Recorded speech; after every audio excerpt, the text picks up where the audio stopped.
በኢትዮጵያ የፖለቲካ ታሪክ ውስጥ እንደ ወይዘሮ አዜብ መስፍን ተደማጭነት የነበራት ቀዳማዊ እመቤት አልነበረችም።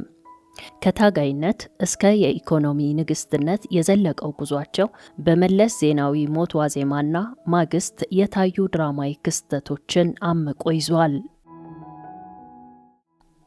የአዜብ መስፍን ትልቁ የኃይል ምንጭ የትግራይ መልሶ ማቋቋም ተራድኦ ማህበር ኤፈርት የበላይ ኃላፊ መሆናቸው ነበር።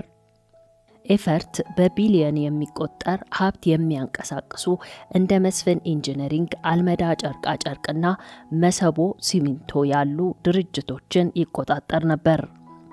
አዜብ እነዚህን ድርጅቶች በመምራት የኢኮኖሚው ቁንጮ ተደርገው ይታዩ ነበር። የኤፈርት ኦዲትና የገንዘብ እንቅስቃሴ ለፓርላማም ሆነ ለሕዝብ ግልጽ አልነበረም። ይህም ለቤተሰቡና ለቅርብ ታማኞቻቸው የገንዘብ ምንጭ ሆኖ አገልግሏል የሚል ከፍተኛ ትችትን ያስነሳ ነበር። አዜብ መስፍን ከመለስ ዜናዊ ጀርባ ሆነው የሹመትና የሽረት ውሳኔዎችን ያስፈጽሙ እንደነበር ይነገራል። አንድ ባለስልጣን ወደ ስልጣን ለመውጣት ወይም በስልጣኑ ለመቆየት የወይዘሮ አዜብን ይሁንታ ማግኘት የግድ የሚሆንባቸው ጊዜያቶች ነበሩ። እናትየው ወይም ማዘር ኦፍ ዘ ኔሽን በሚል ቅጽል ስም በአድርባይ ባለስልጣናት ዘንድ ይጠሩ ነበር። መለስ ዜናዊ በታመሙበት ወቅትና በሞቱበት ዋዜማ ሁኔታው ለሕዝብ እንዳይገለጽ በማድረግ ረገድ አዜብ ቁልፍ ሚና ነበራቸው። ለሳምንታት የጠቅላይ ሚኒስትሩ ሁኔታ በሚስጥር እንዲያዝ ተደርጎ ነበር። የመለስ ዜናዊ ህልፈት ለአዜብ መስፍን የስልጣን ማክተሚያ መጀመሪያ ነበር። መለስ እንደሞቱ በድርጅቱ ውስጥ በነበሩ ነባር አመራሮች እንደ አባይ ፀሐዬ፣ ደብረጽዮን ገብረ ሚካኤልና በአዜብ መስፍን መካከል ከፍተኛ ፍጥጫ ተፈጠረ። 2010 ዓ.ም አካባቢ አዜብ መስፍን ከህወሓት የሥራ አስፈጻሚ ኮሚቴና ከኤፈርት ኃላፊነታቸው በውርደት እንዲነሱ ተደረገ። ይህም መለስ በሕይወት በነበሩበት ወቅት አዜብ የፈጠሩት ተጽዕኖ ያስመረራቸው አመራሮች የበቀል እርምጃ ነው ተብሎ ተተርጉሟል። የመለስ ዜናዊ ሴት ልጅ የሆነችው ሰምሃል መለስ በሀገሪቱ ትልልቅ የንግድ እንቅስቃሴዎች ውስጥ እጇ እንዳለበት በተለያዩ ጊዜያት ሲገለጽ ቆይቷል። በተለይ ከውጭ ኢንቨስተሮች ጋር በሚደረገው ድርድሮች ላይ የቤተሰቡን ስም በተደጋጋሚ ይነሳ ነበር። መለስ ዜናዊ ነሐሴ 2004 ዓ.ም ሲሞቱ በኢህአዴግ ውስጥ ትልቅ ክፍተት ተፈጠረ። ይህ ክፍተት ደግሞ በአዜብ መስፍንና በድርጅቶቹ ነባር መሪዎች እንደ አባይ ፀሐዬ፣ ስብሃት ነጋና ስዩም መስፍን መካከል ለዓመታት ተዳፍኖ የነበረው እሳትን አቀጣጠለው። መለስ እንደሞቱ አዜብ መስፍን የባለቤታቸውን ውርስ ብቻቸውን ለመቆጣጠር ሞከሩ። መለስን እንደ ቅዱስ ወይም እንደማይሳሳት መሪ አድርጎ በመሳል የመለስ ሪጋ ወይም የመለስ ራዕይ የሚለውን መፈክር ለራሳቸው የፖለቲካ ከፍታ ተጠቀሙበት። ነባር አመራሮቹ ደግሞ አዜብ መለስን ተገን አድርጋ እኛን ልታስወግደን ነው የሚል ከፍተኛ ስጋት አደረባቸው። በተለይ ፋውንዴሽን አቋቁመው ከፍተኛ ገንዘብ ማንቀሳቀስ መጀመራቸው ቁጭትን ፈጠረ። አዜብ መስፍን የኤፈርት የበላይ ጠባቂ በነበሩበት ወቅት ድርጅቱን እንደ ግል ንብረታቸው ያዙት የሚል ክስ ከውስጥ ይነሳባቸው ነበር። ኤፈርት የህወሓት የገንዘብ የጀርባ አጥንት ነው። ነባር አመራሮቹ የድርጅታችንን የገንዘብ ካዝና አንዲት ሴት ብቻ ልትቆጣጠረው አይገባም የሚል አቋም ያዙ። በሚስጥር በተደረጉ ስብሰባዎች ላይ የአዜብን የአመራር ብቃትና የገንዘብ አያያዝ የሚተቹ ሪፖርቶችም መቅረብ ጀመሩ።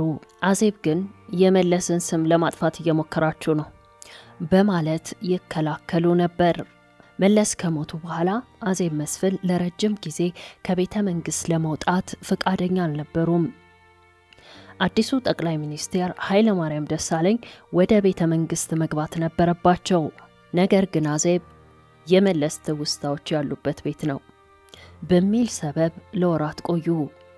በመጨረሻም የህወሓት ስራ አስፈጻሚ ኮሚቴ በወሰደው ሚስጥራዊ ውሳኔ አዜብ ከመቀመጫቸው እንዲነሱና ወደ ተራ አመራርነት እንዲወርዱ ተደረገ። ይህ ለሳቸው ትልቅ የሞራል ውድቀት ነበር። በመቀለ በተደረገው የታሪክ ማጠቃለያ ግምገማ ላይ አዜብ መስፍን በይፋ ተወገዙ። ክሱ ጸረ ዲሞክራሲያዊ ባህሪ፣ የቡድንተኝነት አዝማሚያና ድርጅታዊ መመሪያዎችን አለማክበር የሚሉ ነበሩ። አዜብ ስብሰባውን ረግጠው ወጡ። መለስ ቢኖር ኖሮ እንዲህ አታደርጉኝም ነበር የሚል ይዘት ያለው ንግግር በማድረግ የቀድሞ ጓዶቻቸውን ከዳተኞች ሲሉ ጠሯቸው። አሁንስ የአቶ መለስ ዜናዊ ባለቤት ወይዘሮ አዜብ መስፍን የት ናቸው? እንደ ብዙዎቹ የህወሓት አመራሮች በስደት ሀገር ውስጥ ሳይሆን ወይዘሮ አዜብ መስፍን በአሁኑ ወቅት የሚኖሩት እዚሁ በአዲስ አበባ ከተማ ነው። በአንድ ወቅት በቢሊዮን የሚቆጠር የኢፈርት ሀብትን ሲያዙ የነበሩት ቀዳማዊ እመቤት ዛሬ ያ ስልጣንና ጉልበት አብሯቸው የለም። ይልቁኑ በሀብት እገዳና በፖለቲካ መገለል ውስጥ ሆነው የባለቤታቸው የመለስ ዜናዊ ትውስታዎች እያሰቡ በዝምታ እንደሚኖሩ ይነገራል። የአዜብ መስፍን የቀኝ እጅና የመለስ ቅጅ የምትባለው ልጃቸው ሰምሃል መለስን ብትሆን አሁን በአዲስ አበባ ውስጥ ትገኛለች። ሰምሃል በቅርብ ጊዜያትም እንደ ንግድ ባንክ ባሉ የህዝብ መገልገያ ቦታዎች ላይ በዜጎች እይታ ውስጥ ገብታለች። ምንም እንኳን ከመልክ መመሳሰል ባለፈ እንደ አባቷ ወደ ፖለቲካ ባትገባም አሁን ድረስ በብዙዎች ዘንድ የመለስን ትዝታ የምታስታውስ ግለሰብ ሆና ትታያለች። የአዜብ ውድቀት የሚያሳየው በኢህአዴግ ውስጥ የነበረው ስልጣን በመለስ ዜናዊ ግለሰባዊ ብቃትና ፍላጎት ላይ ብቻ የተመሰረተ እንደነበር ነው። መለስ ሲሞቱ አዜብን የሚከላከልላቸው መጠለያ አብሮ ፈረሰ።